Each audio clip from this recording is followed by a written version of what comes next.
आज मी आपल्यासोबत पांढऱ्या शुभ्र अशा साबुदाण्याच्या कुरडईची रेसिपी शेअर करणार आहे.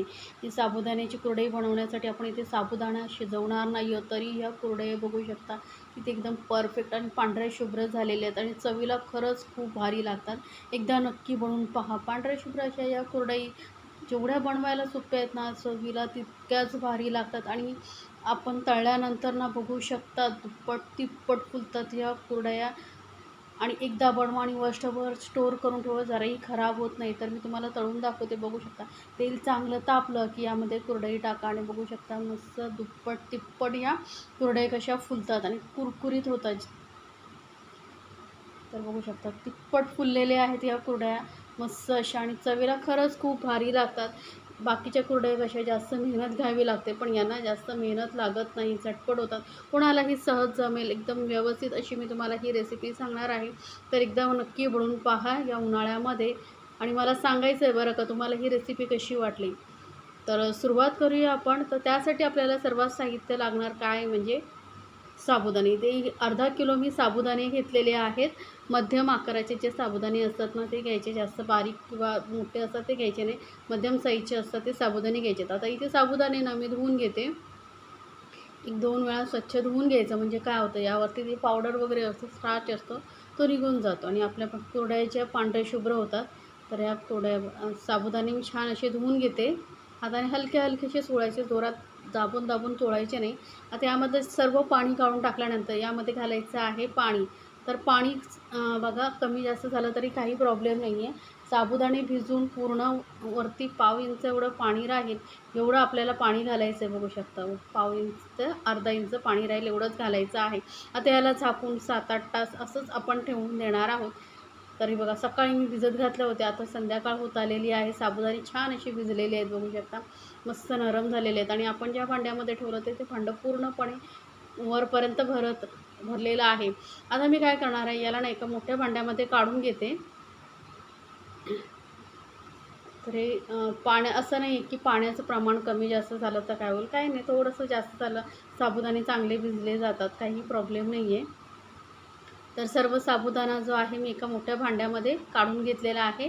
आता यामध्ये आपल्याला घालायचं आहे गरम पाणी. तर आता इथे आपण साबुदाण्याची कुरडया बनवण्यासाठी साबुदाणे शिजवणार नाही आहोत, तर त्यामुळे काय करायचं, यामध्ये घालायचं आपल्याला गरम पाणी. तर एका पातेल्यामध्ये मी उकळतं पाणी करत ठेवलं आहे. पाण्याला छान उकळी आली की यामध्ये घालायचं आहे मीठ. तर वाळवणाच्या कुठल्याही पदार्थांमध्ये ना थोडं मीठ जरा कमीच घाला, कारण सुकल्यानंतर ना ते खूप खारट होतं. तर बघू शकता पाण्याला चांगली उकळी आलेली आहे. उकळतंच पाणी घालायचं आहे, कोमट नाही, चांगलं खळखळून उकळतं असं पाणी. पूर्ण साबुदाणा भिजून वरती पाव इंच एवढं पाणी राहील एवढं घालायचं आहे. पूर्ण व्यवस्थित साबुदाणा भिजला पाहिजे आणि आता गरम गरमच याला छान असं मिक्स करायचे, म्हणजे साबुदाणा व्यवस्थित मिक्स होत भिजला जाईल.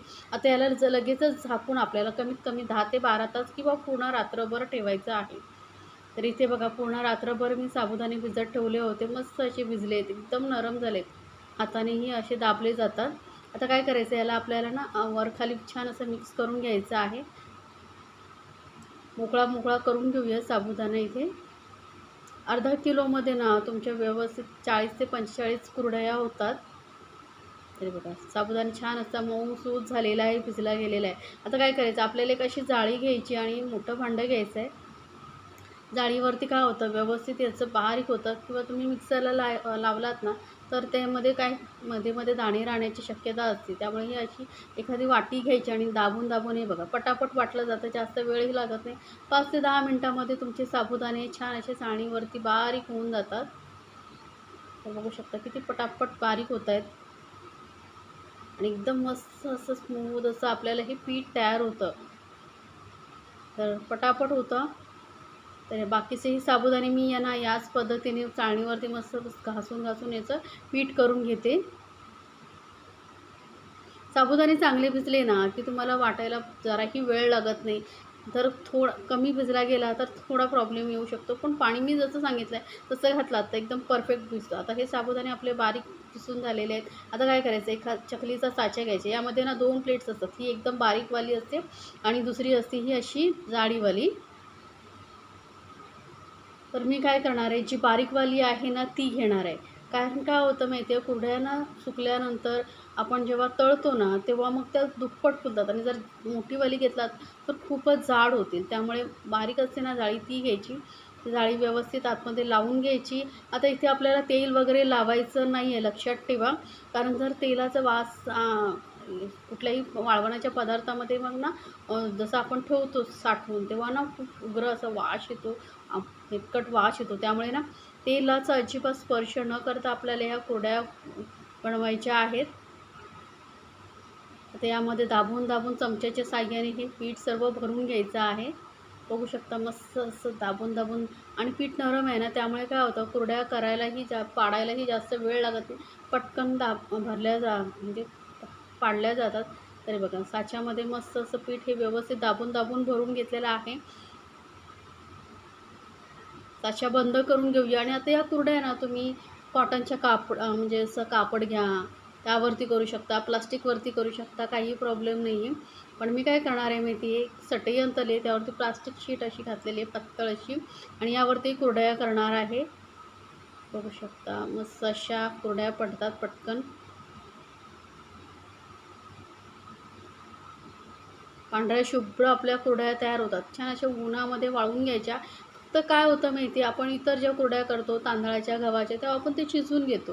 त्यामुळे त्या लगेच 2 दिवसामध्ये वाळल्या जातात. पण हे कसं आपण शिजवून घेतलेलं नाही आहे आणि थोडं ओलसर असतं ना हे पीठ. त्यामुळे 2 ते 3 दिवस 3 ते 4 दिवस तुम्हाला म्हणजे जसं ऊन लागेल त्याप्रमाणे सुकायला टाईम लागतो. पण 4 दिवस आरामात सुकवलात ना मग काय होतं जास्त दिवस आपल्या कुरडया टिकतात, खराब होत नाही. त्यामुळे उन्हामध्ये चांगलं असं याला सुकवून घ्यायचं. 4 दिवस तरी व्यवस्थित कडकडीत उन्हामध्ये सुकवून घ्यायचे.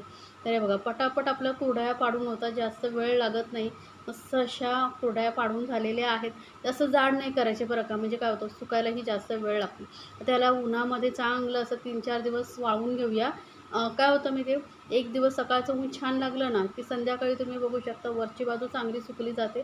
पलटवून तुम्ही दुसऱ्या साईडलाही सुकू शकता किंवा असं नसेल तुमच्याकडे ऊन येत तर पंख्याखालीही वाळू शकता. फक्त थोडा वेळ जास्त लागेल तुम्हाला. तर आता ह्या कुरडया मी अशाच ठेवून देते उन्हामध्ये आणि आपण संध्याकाळी चेक करूया. तर बघू शकता आता ना संध्याकाळ झालेली आहे.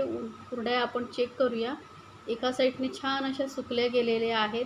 थोड्या खालच्या साईडने ओलसर आहेत. तर आपण पलटून याला असंच ठेवून देऊया. म्हणजे काय होईल दुसऱ्या साईडने फॅनच्या खाली हवेवरती छान अशा वाळल्या जातील. तर आपल्या कुरडया मी दुसऱ्या साईडनेही पलटून छान अशा वाळवून घेतलेल्या आहेत. बघू शकता किती पांढऱ्या शुभ्र अशा आपल्या कुरडया तयार झालेल्या आहेत. तर एकदा नक्की बनवून पहा आणि मला सांगायचं आहे बरं का तुम्हाला ही रेसिपी कशी वाटली.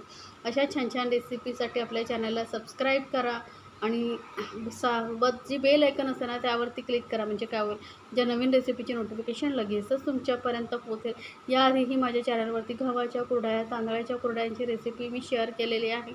रंगीबेरंगी साबुदाण्याच्या फेण्यांची रेसिपी शेअर केलेली. तर नक्की पहा आणि मला सांगायचं आहे आणि रेसिपी आवडली तर चॅनलला सबस्क्राईब करायचं आहे आणि तुम्ही ही रेसिपी कुठून पाहताय तेही मला सांगायचं. आता कुरडया तळताना सर्वात महत्त्वाचं म्हणजे तेल चांगलं तापलेलं पाहिजे. नाहीतर काय होतं कुरडया कडक होतात, कुरकुरीत होत नाही. त्यामुळे तेल चांगलं कडकडीत तापलं की मग गॅस कमी करायचा आणि छान अशा कुरडया तळून घ्यायच्या. बघू शकता तेलात टाकल्या मस्त तिप्पट फुलतात. फक्त तेल तुमचं चांगलं तापलं गेलेलं पाहिजे. बघू शकता मस्त दुप्पट तिप्पट फुलून ह्या कुरडया आपल्या तयार होतात आणि तेलकट होत नाहीत. छान अशा कुरडया तयार होतात आपल्या.